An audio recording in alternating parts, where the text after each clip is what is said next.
തുടർച്ചയായി 10ാം ദിവസവും ഗൾഫ് രാജ്യങ്ങൾക്ക് നേരെ ഇറാന്റെ ശക്തമായ മിസൈൽ ആക്രമണം. ബഹ്റൈനിലെ സിത്രയിൽ ഡ്രോൺ ആക്രമണത്തിൽ 32 പേർക്ക് പരിക്കേറ്റു. ബാപ്കോ ഓയിൽ റിഫൈനറിക്ക് നേരെയും ആക്രമണമുണ്ടായി.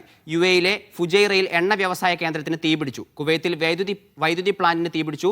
ഗൾഫിൽ CBSE പരീക്ഷകൾ വീണ്ടും മാറ്റി. ഈ മാസം 12 മുതൽ 16 വരെ നടക്കേണ്ട 12ാം ക്ലാസ് പരീക്ഷകളാണ് മാറ്റിയത്.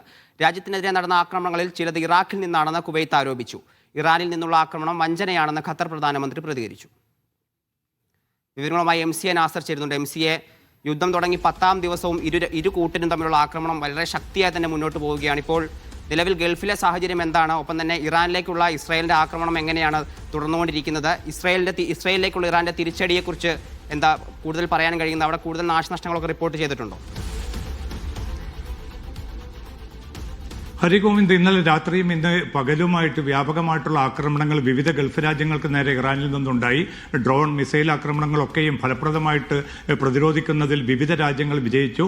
ഇതിൽ ബഹ്റൈന് നേരെയാണ് കൂടുതൽ ആക്രമണം ഇന്നലെ രാത്രിയും ഇന്ന് രാവിലെയും ഉണ്ടായത്. സിത്രയിൽ ഈ മിസൈലിന്റെ അവശിഷ്ടങ്ങൾ പതിച്ച് 32 പേർക്ക് പരിക്കേറ്റു. അതിൽ 4 പേരുടെ നില ഗുരുതരമാണ്.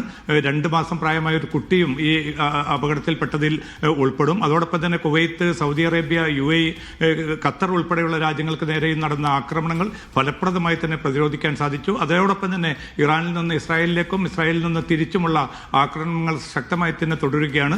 അതിനിടയിൽ വെടിനിർത്തലിന് വേണ്ടിയുള്ള വളരെ ശക്തമായിട്ടുള്ള പ്രതികരണങ്ങൾ വിവിധ ഗൾഫ് രാജ്യങ്ങളുടെ ഭാഗത്തു നിന്നുണ്ടായിട്ടുണ്ട്.